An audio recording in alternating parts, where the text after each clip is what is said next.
bayan kusan shekara ta 1 da wani abu a zamana da na yi a kudu, kuma bayan nan na rayu ne a garuruwa daban-daban, kuma duk da dai abin babu lokaci. Wancan kaɗan daga cikin wani gari ne da na baka rayuwar gwagwarmayar da na yi a ciki. Daga nan kuma da na dawo gida, daga nan aka kuma tura ni jihar Nasarawa. Ma'ana mu a nan jihar Nasarawa dai arewa ne. To a nan ma na rayu kuma na daɗe sosai. Na zauna a Akwanga, na zauna a Wamba, na zauna a birnin Keffi. Duk na rayuwa a cikin wannan garuruwan. To amma rayuwata ta fi daɗewa, na fi daɗewa a yankin Akwanga da Wamba. Ita Akwanga, farkon zuwa na Akwanga a nan ne masaukina, da ke masaukin namu dama mafi yawa in a gari ne lodging ne ko hotel muke samu mu sauka. Kafin nan bisa kwana biyu wanda zai iya rayuwa a nan, wanda kuma ba zai iya rayuwa ba, to gaskiya akan nemo mana gidajen haya ne a cikin gari, sai ka je ka ga inda ya dace ka rayu, domin kana buƙatar rayuwa ne. Mu musulmai ne, ba zai yiwu ka zauna a hotel kullum ba masallaci, babu wasu abubuwan gurin da za ka zauna kai mu'amala da mutane. To amma kasancewar haka, ni ba na zaɓar rayuwata a lodging ko hotel. Ko da mun zauna kwana 1 kwana 2, mukan sa a nemo gida ne a gari, sai mu je mu zauna a garin. To a garin da na tsinci kaina bayan na zauna a Akwanga kusan sati na 1 a Akwanga ina kwana. Amma mukan je inda za mu yi aikin, da ke mukan shiga gurare ne mu yi aiki. To mun zauna a wani gari ana ce mishi Bude Arna, amma dai su ba sa so a ce Bude Arna ɗin. Tsakanin garin da Akwanga bai fi kilomita 3 ko 4 ba. Sannan daga kuma garin zuwa garin Wamba shi ma bai fi kilomita 4 ko 5 ba, misali a taƙaice. Babu dai nisa gaba ɗaya. To a nan garin na zauna, gari ne na musulmai. Akwai masallaci a garin, akwai kuma mutane musulmai da yawa. Gaskiya da na je na samu kaina a wannan gari. Gidan da na zauna da mutanenmu, gidan wata tsohuwa ce, da ke su ka san irin can gidajensu za a ga za su ba da haya ne ga mutum da matarsa. To inda muka yi sa'a, wata dattijuwa ce, ita kaɗai gidanta ne, sai jikokinta wasu maza da suke zuwa sukan zo hutu. To in ba lokacin hutu ba ne ma, yaran duka suna can gurin iyayensu suna makaranta. Gaskiya na samu ƙalubale da yawa a zamana a wannan garin, kasancewar su ma sun ɗauke ni tamkar ɗan da suka haifa, domin mu'amala.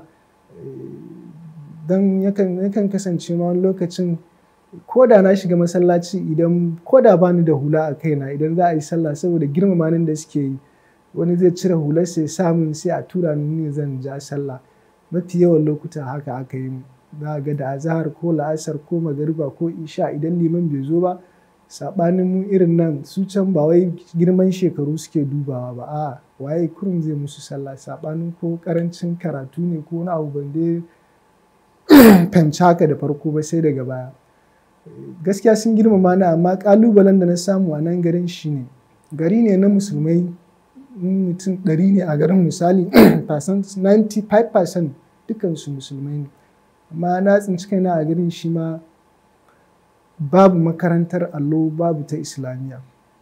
Saboda haka duka yara daga kan shekara 20 zuwa ƙasa, rayuwarsu rayuwa ta musulunci da tarbiyya ta musulunci tana cikin hatsari da barazana.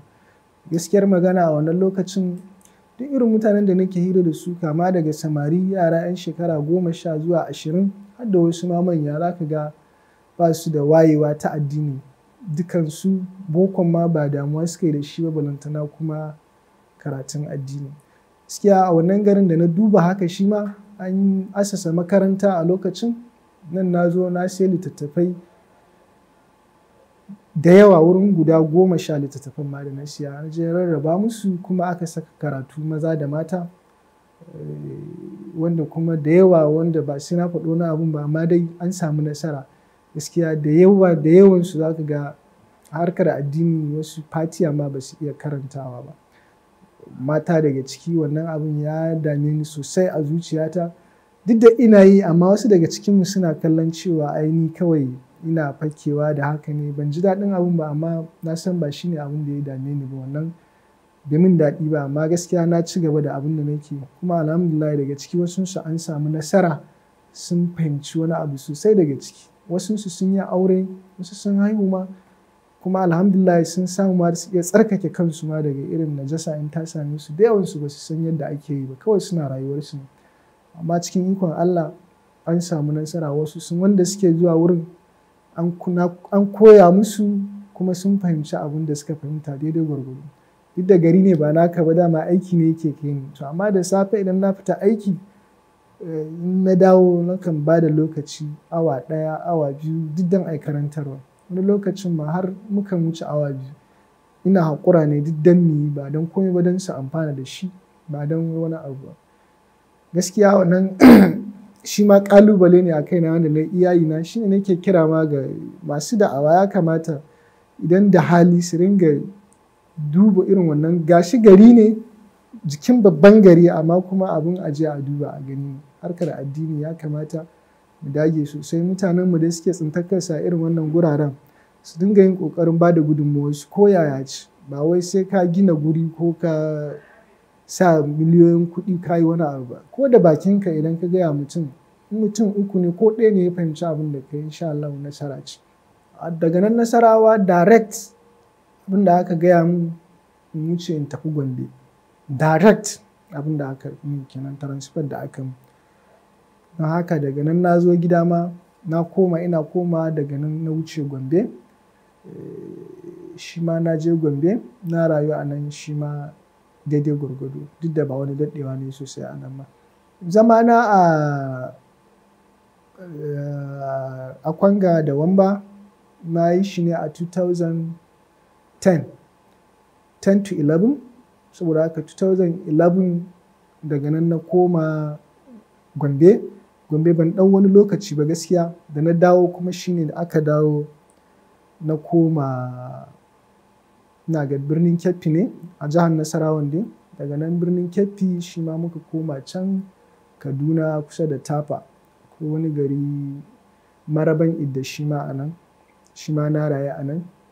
Daga nan kuma na koma Jos, can Jos akwai wani gari Amfir, a nan ma na rayu gaskiya, mun yi aiki ya kai ni nan da Kanke, na je Fanshin a Jos, da dai garuruwa gaskiya da wasu sai dai ba zan iya tunawa ba.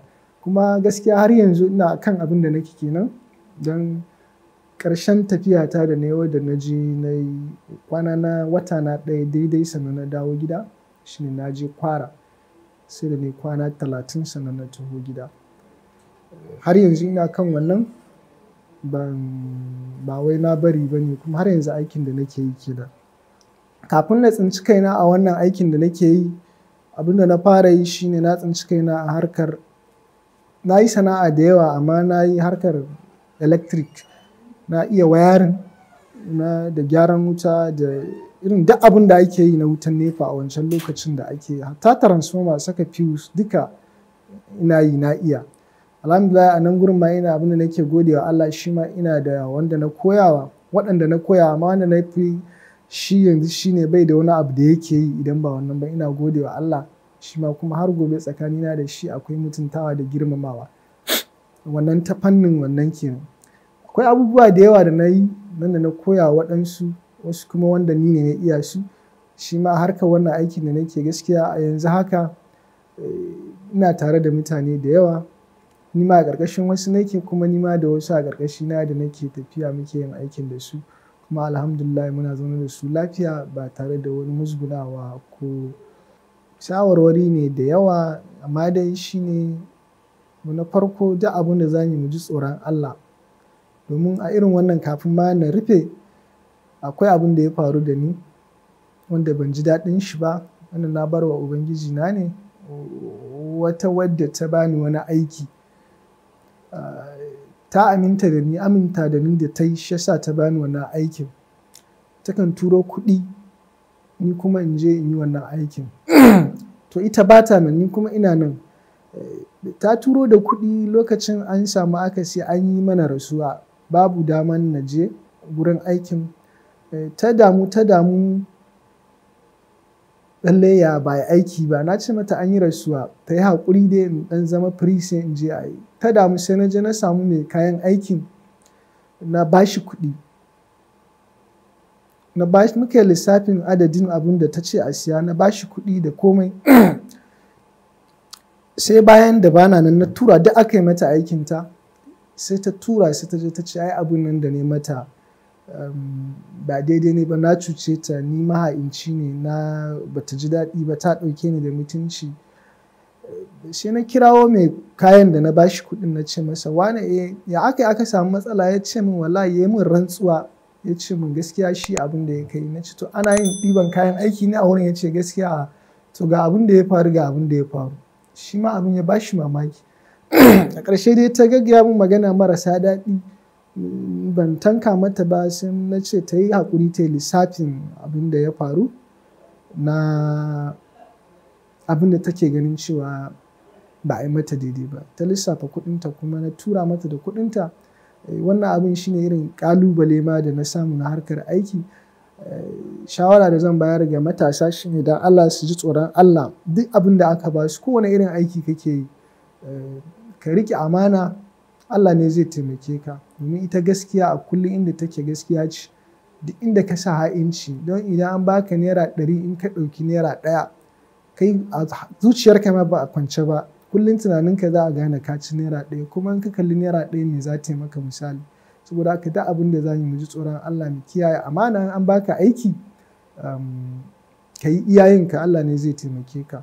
Duk a ganin da kana yin ka ana ba kai daidai ba, in dai ka tabbatar ka yi ɗin don Allah, to karka damu, gaskiya za ta yi halinta. Sannan mu dage mu duk sana'ar da kake yi karka raina, duk ƙanƙantanta kowace iriya ce, in dai har kana samun biyan buƙata dai gwargwadon da kake yi yau da gobe sai Allah. Don baka san abin da alkhairin da za ka samu daga cikin wannan sana'ar ba.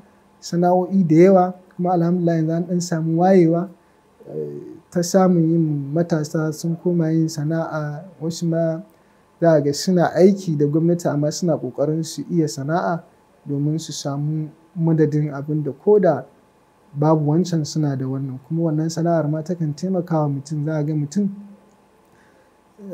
yana aikin albashi kuma bayan ya dawo za ga yakan ɗan samu wata sana'a ya yi.